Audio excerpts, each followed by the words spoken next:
Welcome everybody to this overview of Wantless Solids at World's End. A big thank you to Twin Sails Interactive who have sponsored this video. The game has come out in early access on the 8th of November. It has been developed by Drop Rate Studios and published by Twin Sails Interactive. I've been having the blast of the game and there's a great roadmap as you can see on the screen. We are going to go over a couple of things today, but first of all background footage is captured in the first zone and can be experienced within the first few moments of the game, so all spoilers are at a minimum. And if you're interested in the game, the link to the Steam page will be in the description down below. So we're going to cover off what Wantless is, what it's similar to, what you can expect in the game, and what is unique. And then we're going to showcase some of the game mechanics, so what the battle system looks like, and also some of the customization in the game, which really does enhance this game forwards. So let's cut over to the battle and we'll go from there. So this is the battle screen. As you can see here, it's an isometric sort of grid system, which is really good. It just helps you plan out battles quite easily, which is nice. It's a clean UI as well. I really like the UI. You have your health and your status effects down here. The skills that you're going to be using, action points, which we'll come onto shortly, and then something called awareness. Again, we'll come on to that nicely. This is your main character, Eiris here. Again, this is right at the beginning of the game, so stop some spoilers. And then there's some things on here that are really useful. So first things, you get this painful impulse. There's a few of them. So you've got this one that does pain damage. We have a dousing impulse, which does dormant. And we have another one over here called gloomy impulse, which does grief. So pain and grief are some of the damage. So think of like wind, water, that type of thing. You have pain, grief, and fear as sort of the three core ones. Damage. Then you also have these things here called memories. So this one's an enlightening memory, and if I was to interact with it, I would get an awareness point, as I see down here. And then this one here, I can restore up to 25% HP, and it's a really good system. If an enemy, as you can see up the screen here, so you've got this sour and this lesser strife, were to kill this memory, then my patient instability would go up. If it goes up too much, you fail the mission. So it's a really good sort of system. You've got to sometimes balance getting the memories to killing the enemies, and it's really good. Other good things here is if I hover over here, you can see there's some squares that go black. That means that this enemy cannot see me, or it's sort of a line of sight. Well, it is line of sight, and if I was to stay where I am, they are not able to hit me from there, so they have to come and move to me. That's sort of the UI as it is. And you might see on the screen here this little eye symbol, which is the same as at the top there. At the moment I am concealed, I can't be detected, I can freely move until that eye comes up. And again, it's just one of them mechanics in the game that is sort of unique in that sort of sense. Sometimes you start with it, sometimes you don't. It just depends on the mission. Come on to mission selects a little bit later. So what is so unique about the game and why do I like it so much? Well, all of these skills down here you can customize. I have made this skill, this pain missile, I have made myself. We'll say have a whole section on that shortly, but that's one really good unique section. The other sort of thing, and talking about some games that this is similar to, so this has sort of XCOM type elements to it, sort of the home base, and you use that as a way to go out, but it's also very similar to other games that I've played, like Disciple Liberation or King Arthur's Knight's Tale, where again in a similar setup here, this isometric one, you move and you spend AP to do stuff. So for me to move to the location on the screen now, it's going to cost me 5 AP, and if you look just beneath that, you can see on the AP gauge that we had is now down to 3. Great, that's the same as other games, but why is it so unique? If I was to hover over this sour, you can see he has the sort of the skull, which indicates he's an enemy. He has the sort of the boot symbol, which is light-footed, which is a passive, but also he has a health bar and also AP to spend. But at the moment, he doesn't have any. If I move up one, he now has AP to spend. And so does this lesser strife. And this is where the uniqueness of the game really shines. For every AP that you spend, the enemy also get that amount of AP. So if I was to spend 5 AP, they get 5 AP. If I was to spend 2 AP, they get 2 AP.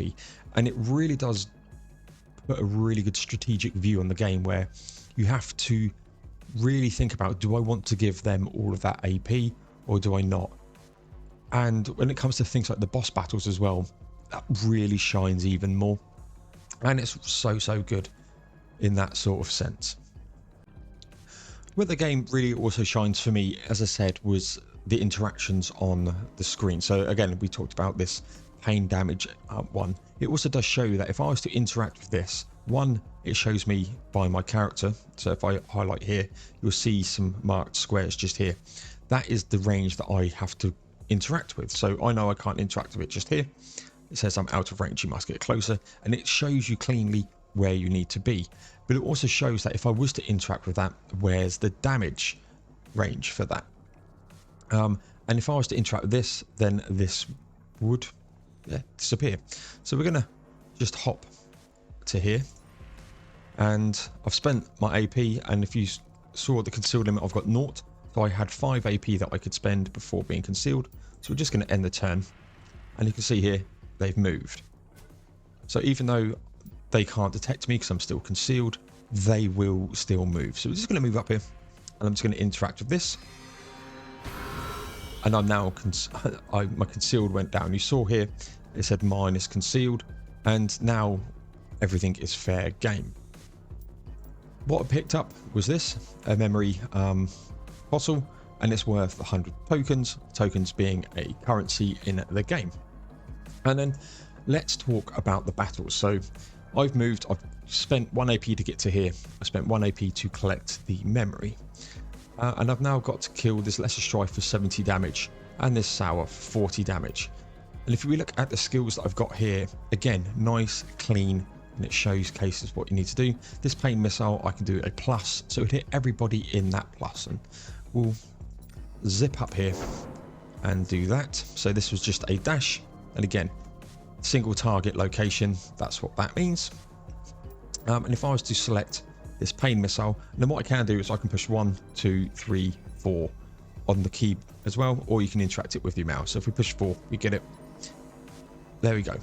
It showcases where we can hit. So it has a range, there's the range, and it does damage to his health. So that white is guaranteed damage, that is what it's going to do. And then that yellow bar on there showcases the range. So you see this is going to do a 57 to 85 damage, and that yellow is the range. So I hit it, he did 83 and died. Perfect. So he's gone. We've now got the Sour to deal with.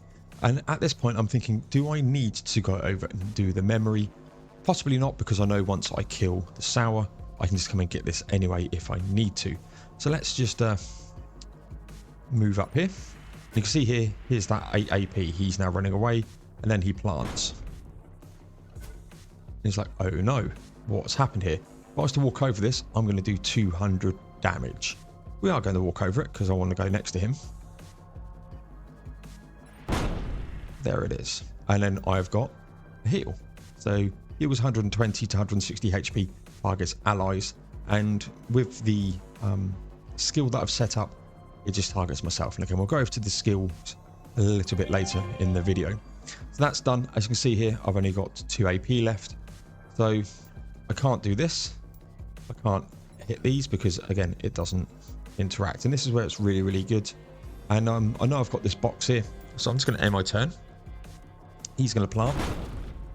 But because of how it happened, that box was there and it didn't get planted. So I can now move if I want to. What I'm actually going to do is hit this Pain Missile. Now, you can see it just underneath me. That's going to hit me. We're going to move here. And then I'm going to select it. And this is where it's so good. And again, the customization when it comes to the skills that are showcased later works out really good. There we go. Got a room complete. And yeah, once you complete a room, you get to choose a neural pulse. So that's a boost that will happen in the next room. You don't always have to go through different rooms. Sometimes you can complete them all. As you see in the top here, I need to kill 4 Sours. I've just killed 1. So I get Rhythmic. So it restores 1 AP on a kill for 5 turns. Grants me Light-Footed. So it ignores tile effects. So that damage I went over that bomb, that wouldn't have done anything to me for 3 turns. And your hit damage inflicts hyper empathy, and hyper empathy is just a status effect, so that every time they damage you, it gets some damage gets put back onto them. So we're going to take hyper empathy, and we've got a little friend. So this is a guy that appears randomly. It's not every single floor, not every single mission, but he's a wandering shop. Again, it's just that uniqueness. As you're in a battle, you get a shop that comes up. And again, it's just really, really unique. And he's sort of, his currency is this awakening. Just, yeah, if you want to awareness, I should say. If you want to use that awareness, then you can spend it on him. Now, the one thing about awareness, again, is that unique trade-off that the game really has in its core is, if you want something, there's a pro and there is a con. So the pro for buying stuff through our little friend Innar here is that you can get abilities. So the effect here that does 40 to 60 fear damage, you can probably get something similar to that within him. The trade-off is, this is also what the currency used to revive. So if you die, you lose all your health. There's a whole system around revives which uses this awareness. So again, it's the trade-off, and the game is littered with it. It's really, really good. So we're not going to do him. If I wanted to, I could just go over and preserve this. And done. There we go. As I said, you don't need to do it. And the other good thing about the game is you get choices of what you want to do. I could come over here and you can see across this way marked route. If I went there, there'll be a 2, and there's 2 sours in that room. If I had the ability, again, this is right at the beginning of the game, so I can't. You could go and explore deeper. You get harder enemies. And yeah, there's a whole thing called insight, again, for another video, where you can get better rewards. And this is the game, that trade-off, as I was just saying, it trades you off for going harder to get more patient rewards, more tokens, which is the loot, and also the shards there. So it says for every 1 insight you get 10 shards. Again, more currency for a shop. So yeah, it's that trade-off, and that is the game at its core.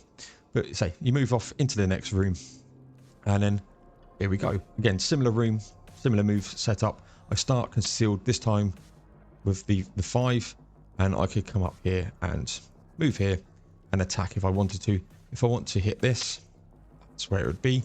I can come here, and then my skill is on cooldown, so I can't attack. Yeah, we'd come in and do some stuff. And there's some really good things that you can do. Is you can like hit enemies away. So like, yep, I don't want to deal with you and everything. So at this point, you take a look at this, you take a look at this, and I've spent 6 AP. And this is just the one thing I wanted to showcase before we move into the next part of the video, is what happens when you spend all of your AP just willy-nilly. Enemies, all of these enemies have that 8 AP. They will have some abilities. He's going to shoot me, and you have a really, really bad time. So whereas in the other zone I only had 2 enemies, you can get away with spending all of your AP. On this one, not so much. So let's now hit here. Let's just kill them. I could dash, but that was still moves across there. If I was to move across this, I would have got some damage. Let's take the attention away. I'm now concealed. If I move, I'm going to be seen. You can see that with the boot. It's got that eye. That's it, basically saying if you do anything, you are going to be unconcealed. So this thing is going to leap over and take the damage. And then he saw me because of he landed in that bomb. So this guy's going to stockpile. And that's a good thing that I just want to touch on, is stockpiling. So an enemy doesn't have to spend all of their AP. They don't, you know, if I only gave them 1 and they can't do anything with it, they can move 1 tile or they can stock. Stock means he is guaranteed to have 4 AP next turn. So I could do nothing. I could spend 1 AP. He would get the 4 plus that 1, so he'd have 5 AP. And again, it's just a way of the game balancing out you just doing 2 AP damages at a hit for someone who's, you know, you can outrange them. So yeah, it's a really good thing there. I'm going to drop a heal because, you know, I'm struggling. And then the other good thing about the game is I can push this and it's going to go through this and hit it. So good. So good. And we're just going to end the turn. He's going to shoot. Now the problem that I've done by showcasing that off is I've put this down on the floor. You're going to plant. You are. So we're going to take some damage. Let's take a look at what's this. Cleanses temporary negative effects. If I move to here, take that damage. 131 to go. Sludge traversal costs 2 additional AP. So to move here is 3. Normally it would be 1. To go over that is 3. And again, the game really showcasing what it does. So this one inflicts intoxicate, which is like a poison. Let's kill him. I'm not sure about that.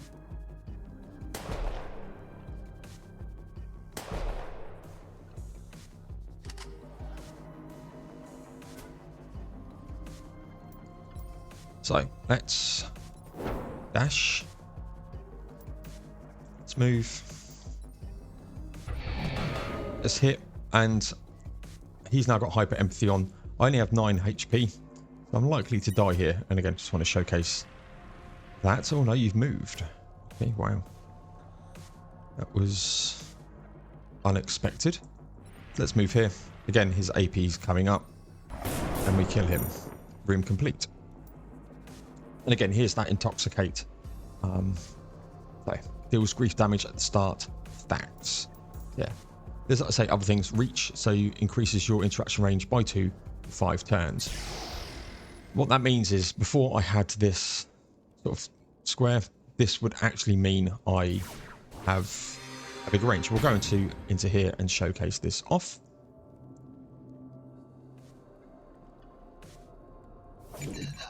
And we got a forgotten ego.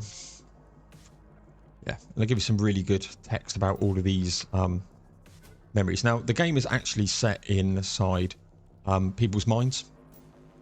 So, yeah, it's really, really good. I'm just going to move up here. Now, the one good thing about here is I only just need to kill 1 sour. We're just going to sort of wait a little bit here.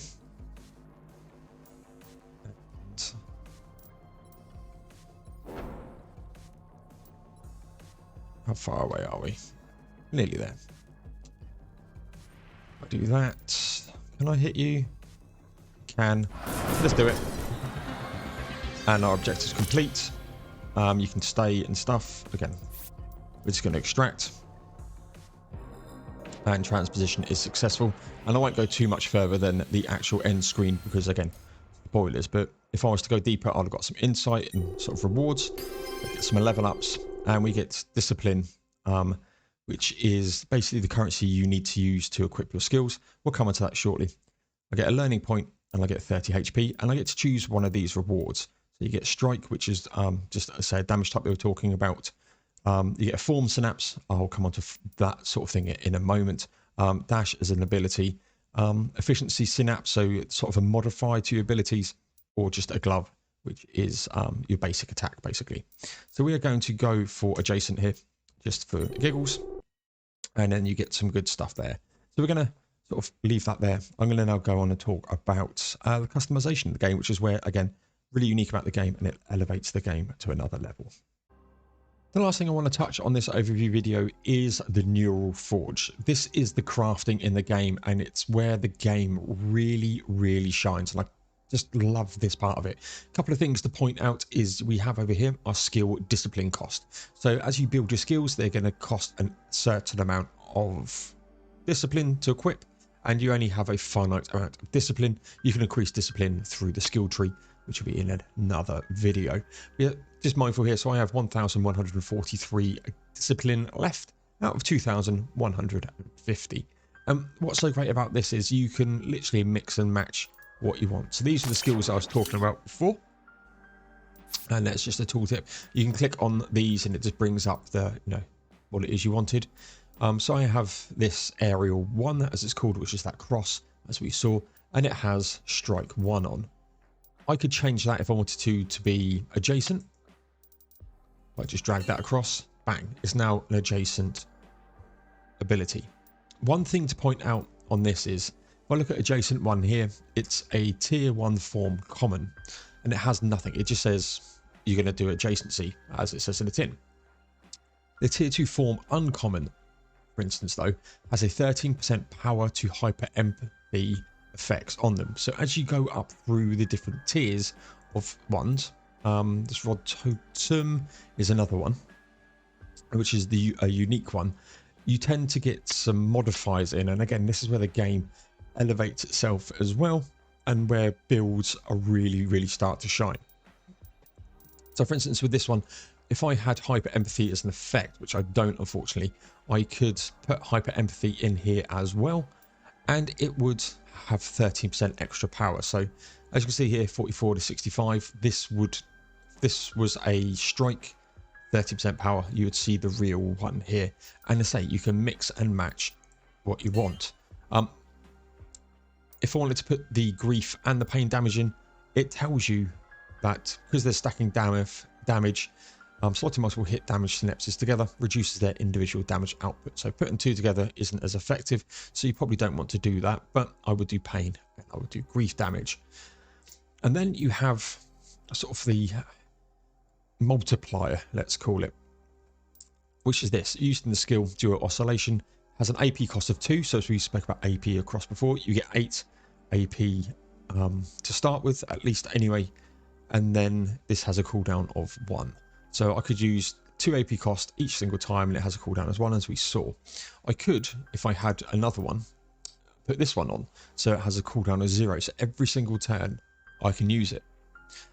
As you go deeper into the game, you can increase this 2 can go up to 8, so I can use all of my 8 AP on an ability, and what that does is that power bonus, which is currently set at 0, starts to go up. So the more AP you spend beyond 2, the more power bonus you get, so the stronger it gets. So it helps to try and scale up abilities up with AP cost. So if you're going to, dump 4 AP on it, you get a bit more bang for your buck, so it hits a bit harder, so it's worth that 4 AP to be done. And that is literally the customization done. I will quickly flip over to my main save and just show you in a little bit more detail. A couple of spoilers, but yeah, I think that'd be useful for you just to get a grasp of everything that you can do. Okay, I just nipped over to my actual main save that I use for my own playthrough. And this is just to showcase exactly what you can get. So you can get some precise ones. As you can see, you get this diagonal with, as it's a legendary one, which is the top tier, a lot of different sort of perks to use this one with the slots. Effect wise, there's so many abilities in the game, and more to come on the roadmap as well, which is really good, and you can mix and match so much. And here's the efficiencies that we're talking about. There's the 6 and 2 and 8 and 0. So if I want to have a 0 cooldown 8 AP, bang, I can, and there's that power bonus, so it's going to hit 110% harder. So yeah, really good stuff on that. And what that means is you can start to pull some builds together. I'm not going to showcase the abilities under here just for spoilers and everything, but I could just flick on an ability here, and it would tell me that my equip skill exceeds my maximum discipline, that being here. I'd be just clicking off and everything. And this literally takes it with the patient selections, with the battling system. So it's that juggle of getting memories to spending AP. Do you want to use all your AP? Do you not want to use all your AP? And that tactical element, and that comes along with this crafting, just really makes this game so good. But that's going to be the end of this overview. I hope you found it interesting. Let me know in the comment section down below if there's anything that you want further explaining. I'm going to do another video on crafting, the mine tree as well, a bit more in depth, and status effects as well. Another shout out to Twin Sails Interactive for sponsoring the video. This has been an overview for Wantless, Solace at World's End. Again, link in the description for the game, out in early access, and I'll see you all in the next one.